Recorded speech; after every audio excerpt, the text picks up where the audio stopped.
जय श्री हरि विष्णु। क्या आप जानते हैं कि सावन महीने में आने वाली पुत्रदा एकादशी को इतना विशेष क्यों माना जाता है? आखिर इस एकादशी का व्रत क्यों रखा जाता है और इसका संतान सुख से क्या संबंध है? आज के इस वीडियो में हम जानेंगे कि पुत्रदा एकादशी क्यों रखी जाती है, इसका धार्मिक महत्व क्या है, इसकी प्रसिद्ध व्रत कथा क्या है और भगवान विष्णु की कृपा पाने के लिए इस दिन किस प्रकार पूजा और व्रत किया जाता है। इस वर्ष सावन शुक्ल पक्ष की पुत्रदा एकादशी 23 अगस्त 2026 रविवार को है।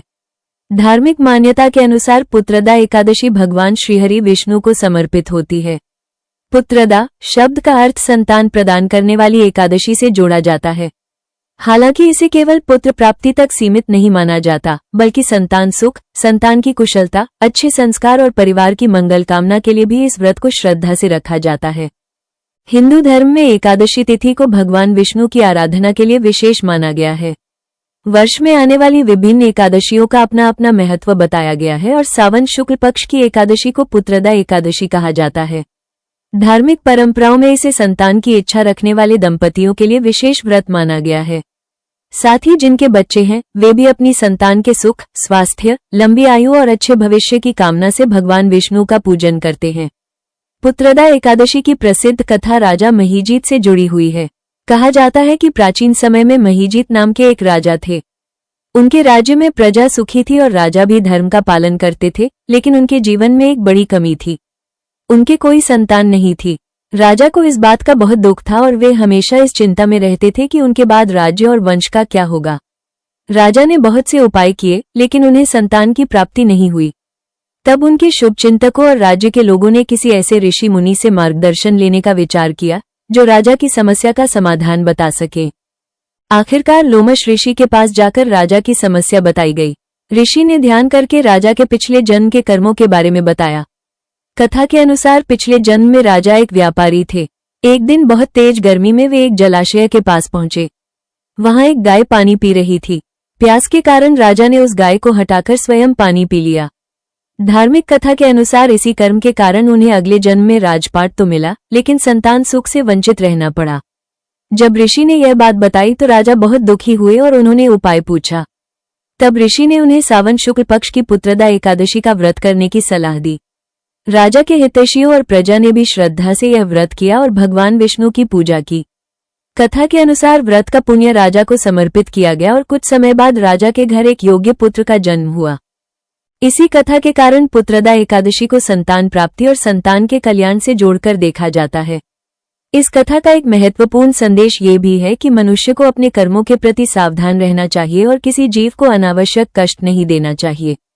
पुत्रदा एकादशी के दिन भक्त सुबह स्नान करके स्वच्छ वस्त्र पहनते हैं और भगवान विष्णु के सामने व्रत का संकल्प लेते हैं। पूजा स्थान को साफ करके भगवान विष्णु की तस्वीर या प्रतिमा स्थापित की जाती है। दीपक और धूप जलाकर भगवान को पीले फूल, तुलसी दल, फल और अपनी श्रद्धा के अनुसार भोग अर्पित किया जाता है। भगवान विष्णु की पूजा में तुलसी का विशेष महत्व माना जाता है। इस दिन भक्त अपनी क्षमता के अनुसार निर्जल, जलाहार या फलाहार व्रत रख सकते हैं। हर व्यक्ति के लिए एक ही प्रकार का उपवास जरूरी नहीं है।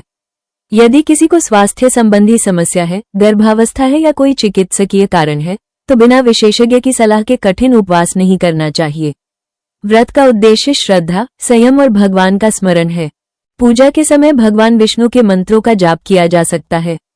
ओम नमो भगवते वासुदेवाय का जाप श्रद्धा से करना बहुत सरल है। इसके साथ विष्णु सहस्रनाम, विष्णु भगवान की कथा या एकादशी व्रत कथा का पाठ और श्रवण भी किया जाता है। पुत्रदा एकादशी के दिन केवल अपनी इच्छा पूरी होने की प्रार्थना करना ही नहीं, बल्कि अपनी संतान के अच्छे स्वास्थ्य, अच्छे संस्कार और उज्जवल भविष्य की प्रार्थना करना भी बहुत सुंदर भावना है। माता पिता भगवान से यह प्रार्थना कर सकते हैं कि उनकी संतान सदैव अच्छे मार्ग पर चले, परिवार का सम्मान करे और जीवन में अच्छे कर्म करे। इस दिन क्रोध, झूठ, हिंसा और किसी का अपमान करने से बचना चाहिए। धार्मिक मान्यता के अनुसार एकादशी के दिन सात्विक विचार रखना और भगवान का नाम स्मरण करना विशेष माना जाता है। व्रत के नियम अलग अलग परंपराओं में अलग हो सकते हैं, इसलिए अपने परिवार की परंपरा और स्थानीय पंचांग के अनुसार नियम अपनाना उचित है। एकादशी के अगले दिन द्वादशी तिथि में व्रत का पारण किया जाता है। पारण का सही समय स्थान के अनुसार बदल सकता है, इसलिए अपने शहर के पंचांग के अनुसार पारण का समय देखना चाहिए। 2026 में अलग अलग स्थानों के पंचांगों में पारण के समय में अंतर दिया गया है। पुत्रदा एकादशी की सबसे बड़ी सीख यही है कि संतान की कामना के साथ साथ हमें अपने कर्मों और अपने व्यवहार पर भी ध्यान देना चाहिए। भगवान से केवल अपनी इच्छा पूरी करने की प्रार्थना करने के बजाय ये प्रार्थना करनी चाहिए कि हमारे घर में प्रेम, शांति, अच्छे संस्कार और धर्म का वातावरण बना रहे। अगर आप संतान सुख की इच्छा से यह व्रत रख रहे हैं तो श्रद्धा और विश्वास के साथ भगवान विष्णु का स्मरण करें। लेकिन ये भी याद रखें कि धार्मिक व्रत और पूजा आस्था की परंपराएं हैं, इन्हें किसी चिकित्सकीय उपचार का विकल्प नहीं समझना चाहिए।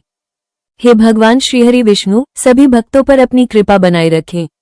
जिन दंपतियों के मन में संतान की इच्छा है, उनकी मनोकामना पूरी हो। जिनकी संतान है, उनकी संतान सदैव स्वस्थ, सुखी और संस्कारी रहे। हर परिवार में प्रेम और शांति बनी रहे और सभी को सही मार्ग पर चलने की शक्ति मिले।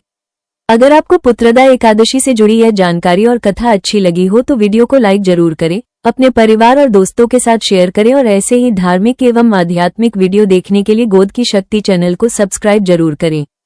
कमेंट में श्रद्धा से लिखें, ओम नमो भगवते वासुदेवाय, जय श्री हरि विष्णु।